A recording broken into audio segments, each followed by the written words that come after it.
Amigos, buenas noches, bienvenidos a 24 horas. Revelaciones en el caso Gabela.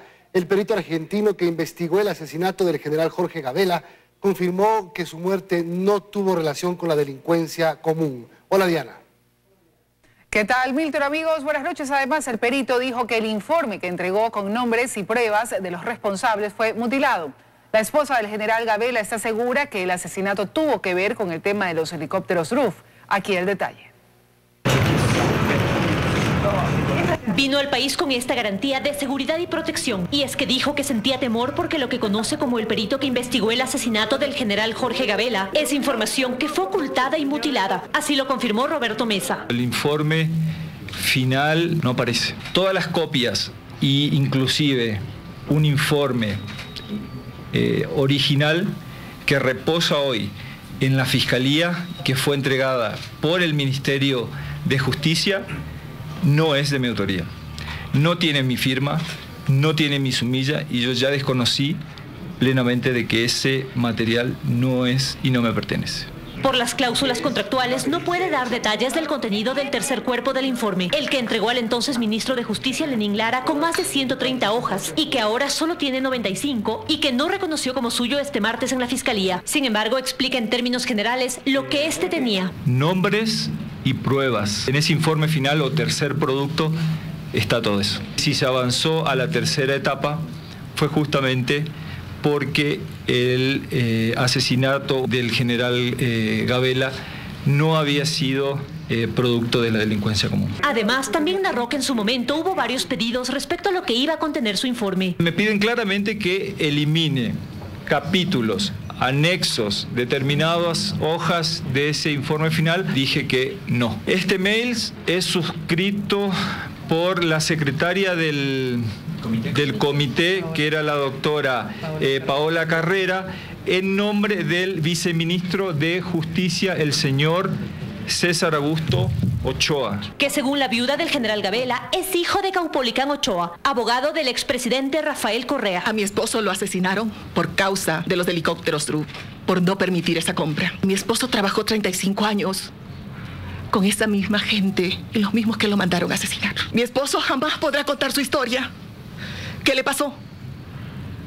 Porque lo asesinaron vilmente entrando a la casa. Ahora Patricia Ochoa espera justicia y que los responsables del asesinato de su esposo, los implicados en los cambios del informe y los fiscales que no permitieron las investigaciones no gocen de impunidad. Junto a ella y al perito que investigó el caso también estuvo una exfuncionaria del Ministerio de Justicia que rompió el silencio. Han firmado documentos para ratificar las mentiras de encubrir cosas como estas. Y no podemos callar más 10 años de obscuridad. Significa un manoseo a la familia, claramente un intento de que no se llegue a la verdad. El perito aún está en espera de la confirmación de una reunión con el actual presidente Lenín Moreno. En Quito, María Gracia Costa, 24 horas. Los documentos desclasificados en el caso Balda revelan no solo el pago al agente de inteligencia que lideró el secuestro del activista político en Bogotá. El egreso de dinero coincide con las fechas del secuestro y el operativo llamado precisamente secuestro. Mientras los seguidores del procesado expresidente Rafael Correa libraban una agresiva protesta en los exteriores de la Corte Nacional de Justicia, la Contraloría desclasificó documentos que comprometen aún más la acción de los involucrados en el caso Balda. Un elemento que no pasó desapercibido para el acusador. Ayer nos sorprendió a todos el fiscal general cuando sacó el documento ya desclasificado a Contraloría, en el cual consta por los motivos por los cuales se hizo los pagos, y los motivos constan en todos secuestro. Una criollada completa poner secuestro en el documento. Lo que pasa es que se creían intocables. Los documentos desclasificados detallan el cobro de decenas de cheques para las distintas operaciones de inteligencia desde la SENAIN. Así se compró equipos, se pagó movilizaciones, hoteles y la llamada Operación Secuestro. Sí, según las fechas de pago, la operación secuestro correspondería al pago de los agentes que siguieron a Fernando Balda en Colombia. Y si se descubrió que quienes lo ejecutaron fueron agentes de inteligencia de la Policía del Ecuador, y si se descubrió que el secretario nacional de inteligencia del gobierno de Rafael Correa dio las órdenes, y si en muchas evidencias se comprueban que las órdenes las dio Rafael Correa, aquí no hay un tema político. La defensa de Correa, sin embargo, insiste en que el expresidente no conoció de estas actividades. No se ha negado el secuestro que fue confesado por los 3 exagentes a través de una colaboración eficaz. Intentaron, sin éxito, desconectar a Correa del proceso. Lo que ocurrió en Colombia, según existe sentencia ejecutoriada, es la tentativa de un secuestro simple, no atenuado. Pero de lo que yo sí le puedo asegurar es que el presidente Correa jamás tuvo ninguna participación en este hecho. Lo cierto es que Contraloría ha confirmado que esos cheques fueron parte de un examen especial, que los cheques se pagaron, que fue el agente Chicaiza, líder del operativo en Colombia, el beneficiario. Y al operativo lo llamaron secuestro. Los documentos de Contraloría se sumarán a las evidencias que ya están en el expediente del caso Balda y que comprometen aún más al aparato de inteligencia montado por el gobierno de Correa. Fausto Yepes, 24 horas.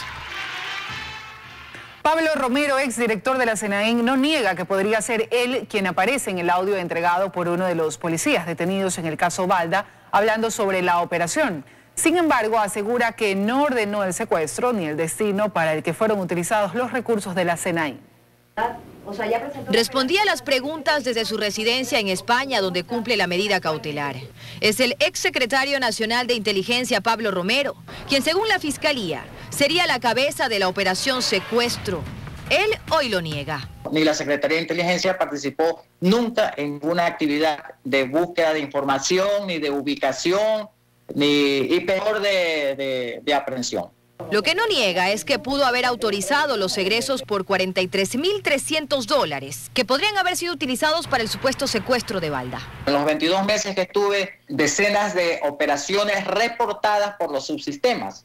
Habría que ver cuál es el anexo de ese concepto. Tampoco niega conocer al policía Luis Chicaiza y que su voz sea la que aparece en el audio que el policía hoy detenido entregó a la Fiscalía, donde hablan de las consecuencias del secuestro. Es posible que haya grabado, y grabó 10 minutos y distorsionó, yo no lo sé. O sea, él tenía una preocupación por su vida, porque decía que no lo apoyaba, que lo habían dejado solo, y yo recuerdo que siempre le decía las mismas palabras. Usted vaya a la institución que le ordenó, al jefe que le ordenó eso, y dígale que lo respalden, dígale que lo apoyen. ¿Quién pudo haber ordenado entonces esta operación? ¿Quiénes son los superiores de los agentes de inteligencia de la Dirección General de Inteligencia de la Policía Nacional? Dígame usted. El director de inteligencia de la Policía Nacional. Superior a él, el ministro del Interior. Aseguró que la Fiscalía no quiere apuntar hacia allá su investigación. La parte del audio que rechaza es cuando alguien dice que el secuestro tenía la bendición de la Presidencia de la República y el momento en el que supuestamente llama a Rafael Correa. Yo no soy entonces. A usted me hace una pregunta concreta. Yo no he llamado al presidente de la República hace 2 o 3 años. Mientras que sobre el 30S reconoció que la SENAIN hizo pagos a través de gastos especiales para concluir la investigación de la comisión creada por Correa, pero que no se incluye los honorarios de los miembros de esta, entre ellos el exfiscal Carlos Vaca. Finalmente aseguró que por el momento no vendrá al país, dice que es un perseguido, pero que no se esconderá mientras avanza su extradición. A la extradición tengo que ir, obviamente. Dayana Monroy, 24 horas. El caso Gabela no es el único que ha investigado el perito argentino en nuestro país. Roberto Mesa fue también contratado para indagar sobre la muerte del subteniente César Coronel Olivo, ocurrida en Sucumbíos en julio de 2012. La Fiscalía cerró el caso como suicidio. Sin embargo, las evidencias apuntarían a un crimen todavía no aclarado.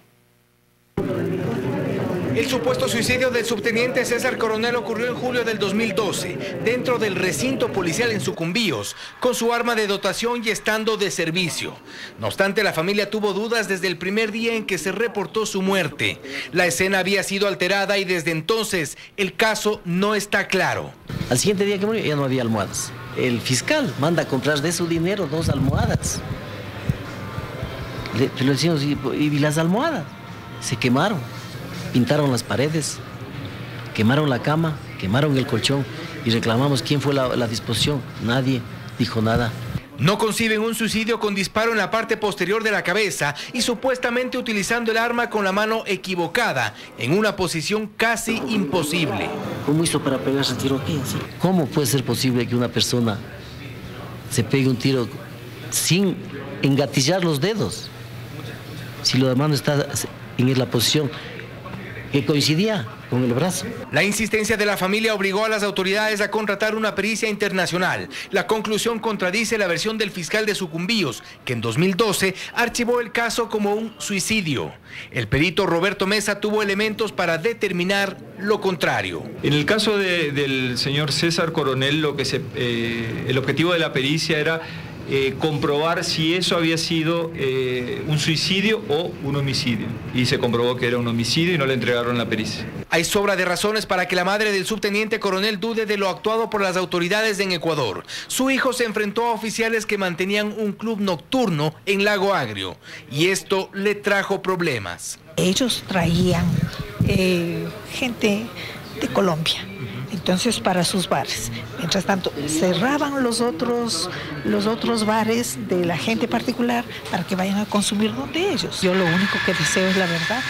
La versión del perito argentino podría tener repercusiones en el plano legal, consecuencias que antes no se vieron. Más allá de las inconsistencias detectadas entre el informe técnico presentado por el Ministerio del Interior a la familia del subteniente coronel y lo relatado por el perito argentino Roberto Mesa, existe también preocupación respecto de las sanciones que recibieron los policías que estuvieron en los días donde ocurrió el supuesto suicidio.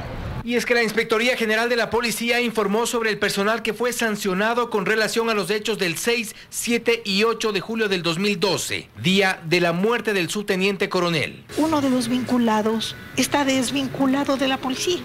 Lo cierto es que se han detectado varias inconsistencias entre los informes presentados por el perito argentino Roberto Mesa y los reportados en nuestro país. El caso Coronel es uno de ellos. Fausto Yepes, 24 horas.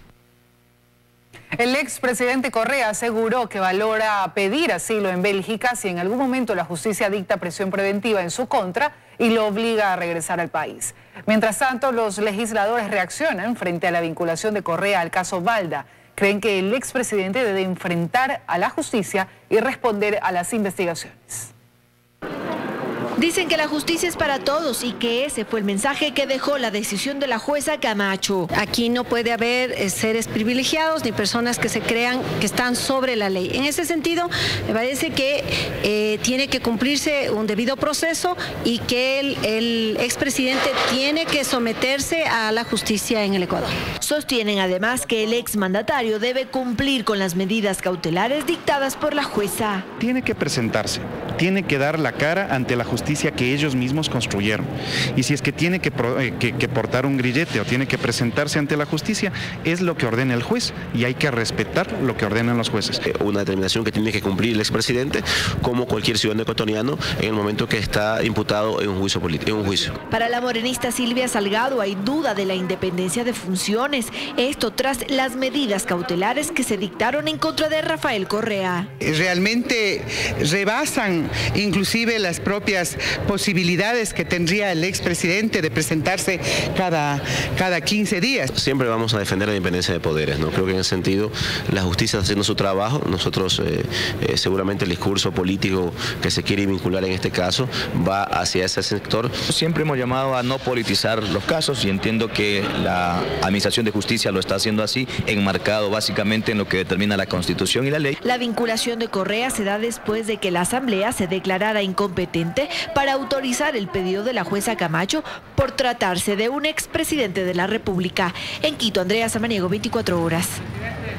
El Banco Mundial otorgará hasta el viernes un crédito de $400 millones al Ecuador para impulsar proyectos, varios. Con esta cifra, la cartera crediticia con el país alcanza los $1.400 millones. Con esta acción quedó marcada la primera reunión oficial en 12 años entre el director del Banco Mundial Regional y un presidente del Ecuador. El acercamiento arrojó como primer resultado un incremento crediticio de $400 millones para desarrollar varios proyectos. Actualmente creo que se cuenta con casi $1.000 millones de crédito, ¿no? Así es. Pero claro, necesitamos bastante más. Para este viernes habremos aumentado ese portafolio a $1.400 millones para la construcción del metro de Quito y una inversión adicional para la construcción de las plantas de agua en Guayaquil. Según el ministro de Economía y Finanzas, Richard Martínez, dicho monto forma parte de las necesidades de financiamiento estipuladas para este año. Los 11.000 del año son 5.000 que ya fueron ejecutados, 5.000, cerca de 5.000 más que están ya en un proceso avanzado de negociación. Algo en lo que concuerda el exministro de Economía, Mauricio Pozo, quien señala que buscar financiamiento de organismos multilaterales es la decisión correcta. Son créditos blandos, de plazos largos, de tasa de interés bajas, con periodos de gracia, una característica que no tiene otro tipo de operación. Como parte de estos acercamientos multilaterales, este miércoles llegará una misión del Fondo Monetario Internacional al país para supervisar el comportamiento de la economía y sus perspectivas para este año. En Quito, Daniela Valencia, 24 horas. El Pleno de la Asamblea debate en segunda el proyecto de ley de fomento productivo enviado por el presidente de la República. La oposición sostiene que no dará los votos si el texto no cambia algunos aspectos, como el manejo del techo de la deuda. Andrea Samanigo está en el Legislativo con más detalles. Andrea, buenas noches. Gracias, ¿cómo están? Muy buenas noches. Así es, hace poco más de una hora que inició este debate del proyecto de ley enviado por el Ejecutivo. Algunos legisladores han mostrado sus desacuerdos con este proyecto de ley, por lo que incluso han dicho que votarán en contra de esta normativa. Nosotros les tenemos preparado el siguiente video, veamos. A días de que se cumple el plazo para la aprobación de esta ley, en la Asamblea crecen los cuestionamientos al proyecto económico urgente, sobre todo desde la oposición, porque creen que el texto deja abierta la posibilidad de que el gobierno se endeude sin límites durante 3 años. Tiene que haber un plan concreto con parámetros cuantificables, medibles, para darle tranquilidad al pueblo ecuatoriano, pero tal como está el proyecto resulta un cheque en blanco y sería irresponsable votar así. No es posible que se recaude lo que se recaude si el gasto público continúa incrementándose en asesores, en gastos dispendiosos. Sencillamente no habrá dinero que alcance. Por eso desde las bancadas de CREO, de Integración Nacional y el PSC hay dudas de dar los votos para esta ley. Ellos piensan en abstenerse por este y otros aspectos. Por ejemplo, la necesidad de que exista mediación, el tema de la imposición que se le quiere hacer a la 13ª y 14ª remuneración, el impuesto 2 por 1000 al Hospital Universitario en Guayaquil. Desde el correísmo también critican el proyecto. Incluso hay un informe de minoría, pues creen que esta ley no beneficia a todos. Yo no creo que se puede dar remisión a los grupos económicos que más ganaron en el Ecuador. 2016, cerca de 6.500 millones de dólares de utilidades. El 2017, cerca de 8.000 millones de dólares de utilidades, y ahora les damos otro apoyo más. Que atrás de todo esto hay grandes intereses de transnacionales que incluso ya en el tema de afectación a los trabajadores estamos hablando de millones de dólares. Mientras los morenistas defienden el texto y esperan que el debate pueda enriquecer la normativa antes de ser aprobada. Si es que es necesario, vamos a llegar a consensos con el fin de que tengamos una ley que sirva para el país. De no conseguir los 70 votos que necesita esta ley, el texto entrará por el Ministerio de la Ley. Aproximadamente 40 legisladores están inscritos para el debate de este proyecto de ley. Sin embargo, nos han mencionado que esta sesión podría suspenderse en los próximos minutos más para retomarse el día de mañana conjuntamente con la votación. Nosotros estaremos aquí pendientes de lo que suceda. Ustedes continúan con más noticias. Muy buenas noches. Buenas noches, Andrea. Gracias. Estaremos pendientes del segundo debate. Otro tema. Los abogados de Pablo Villavicencio, el ecuatoriano repartidor de pizza, arrestado por migración de Estados Unidos, piden formalmente su liberación. Hoy su esposa e hijas le enviaron un conmovedor mensaje. Alex Roland, de nuestro canal aliado Univisión, tiene el informe. Papi, que te viene, que te cuide mucho, los angelitos, y que esté bien, que nada te pase por allá.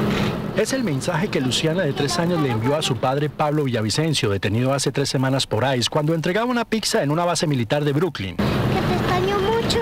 Hoy la pequeña apareció frente a las cámaras junto a su hermana menor y a su madre Sandra para pedir la libertad de Pablo. Desde ese momento la vida de nosotros ha cambiado muchísimo, no solo la de mis hijas, la de Pablo, que está ya encerrado en medio de 4 paredes pensando todos los días en ellas. ¡Justicia para Pablo! Representantes legales y organizaciones cívicas lograron suspender temporalmente la deportación de Pablo hace una semana y hoy sometieron una petición para pedir su libertad. Una, que Pablo no es un peligro a la sociedad. Segunda, que Pablo no se va a volar y a ir a otro estado. Oficiales electos que piden la libertad de Pablo, como el presidente del Consejo, Cory Johnson, y el concejal Menchaca, pidieron al gobierno federal que arregle el sistema de inmigración que está separando a miles de niños de sus padres. Hay algo más poderoso que las leyes que son rotas y los corazones que están rotos en las leyes de inmigración y de ICE. El 24 de julio un juez federal decidirá si Pablo será deportado hacia Ecuador o se queda en los Estados Unidos para pelear su caso. Desde la ciudad de Nueva York, Alex Rola, Univisión. Más noticias del Consejo de Participación Ciudadana Transitorio posesionó a 4 de los 5 miembros del Consejo de la Judicatura encargados. Entre las primeras tareas que asumirán consta la designación de 24 nuevos fiscales. Si así lo hacen, el país les va a agradecer. Caso contrario, el país va a ser implacable. Este es el nuevo rostro del Consejo de la Judicatura. Hoy tomaron posesión Sobeida Aragundi, Aquiles Rigail, Marcelo Merlo, quien presidirá, y Angélica Porras. El quinto miembro del Consejo de la Judicatura encargado, Juan Pablo Albán, se excusó por compromisos académicos en el exterior. No vamos de un afán persecutorio, pero eso sí, vamos a ser implacables en todo lo que sea cortar las raíces de la corrupción.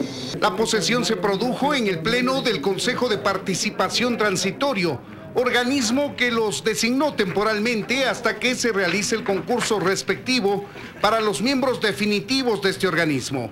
Es una transición desde un sistema judicial cooptado por el poder político, específicamente por un partido político, como instrumento hasta de persecución, hacia un sistema donde se respete y se garantice la independencia. Tras la breve ceremonia de posesión, el presidente del Consejo de la Judicatura encargado aclaró que no milita ni se debe a ningún partido político, que viene de una larga trayectoria de servicio público, y anunció las primeras acciones que tomará el Consejo. Tenemos 24 fiscales provinciales, quienes ya terminaron sus periodos. Entonces hay que decidir qué se hace en esas 24 fiscalías provinciales. Tenemos que hubo un concurso para llenar 400 nuevas plazas de agentes fiscales. Y tenemos 7.000 cargos que a su vez están optando por quedarse, y vamos a ver cómo se ha llegado a ese proceso. En Quito, Freddy Paredes, 24 horas. Existe hermetismo en los habitantes de Buenos Aires, perteneciente al cantón Urcuquí de Imbabura. La inseguridad por la minería ilegal se ha tomado sus calles. Solicitan a las autoridades mayor control policial y que los mineros desalojen su parroquia.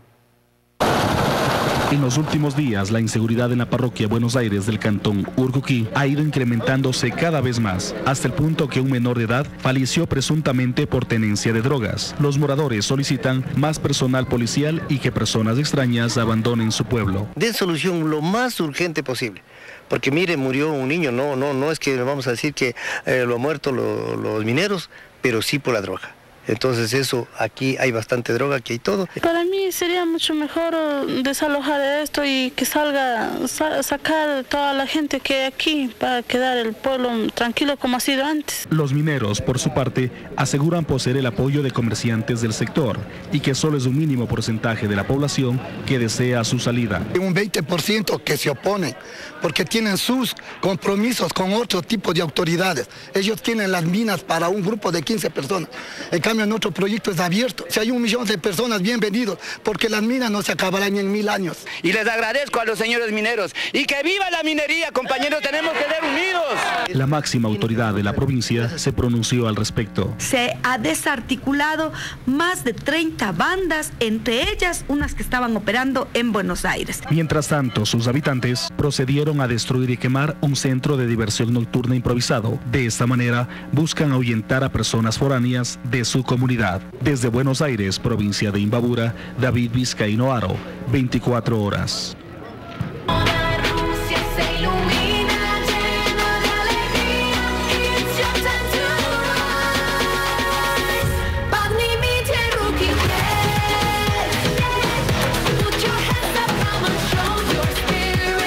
Dos caras de la moneda hoy en el Mundial Rusia 2018. Los anfitriones no caben de alegría. Han hecho 8 goles en 2 partidos y están clasificados a octavos.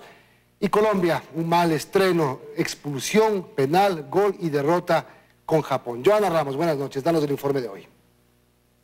¿Qué tal, Milton? Muy buenas noches. Empezamos con el resumen de los partidos de hoy. Japón cambió la historia y ganó por primera vez a una selección sudamericana en un mundial. Venció 2-1 a Colombia. Mientras que Senegal sorprendió con un 2-1 ante Polonia. El autogol de Polonia abrió el marcador y puso en ventaja a los Leones de Teranga. Y el dueño de casa está imparable, Rusia venció 3-1 a Egipto. Con este resultado, los anfitriones están casi clasificados ya. Privet Ecuador, buenas noches compañeros, buenas noches Joana. Nos encontramos aquí cerrando nuestro día martes mundialista. Un martes con 3 partidos y 3 resultados muy interesantes. Empezando por el local, Rusia derrotó 3-1 a Egipto y está con medio cuerpo ya casi en los octavos de final. Pero la historia del día fue que nuestros amigos sudamericanos, nuestros vecinos Colombia, perdió también sorpresivamente 2-1 contra Japón. Una Colombia que se venía muy confiada, con los aficionados también muy confiados. Vamos a ver la nota con los detalles de cómo se vivió este partido aquí en Moscú. Rusia 2018 se está convirtiendo en el mundial de las sorpresas futbolísticas y este martes fueron los japoneses quienes sorprendieron al FanFest y al mundo. En el partido del día, Japón se enfrentaba a Colombia. Los aficionados colombianos llegaron temprano a Vorobio-Vigori y pocos minutos antes del encuentro indicaron que la victoria era casi segura. Este partido lo ganamos 3-0. Ganamos hoy 3-0. Hoy comemos sushi. Pero al encontrarse en superioridad numérica tras una temprana expulsión colombiana, Shinji Kagawa y Yuya Osako anotaron los 2 goles que marcaron la victoria samurái, desatando la celebración azul en el FanFest.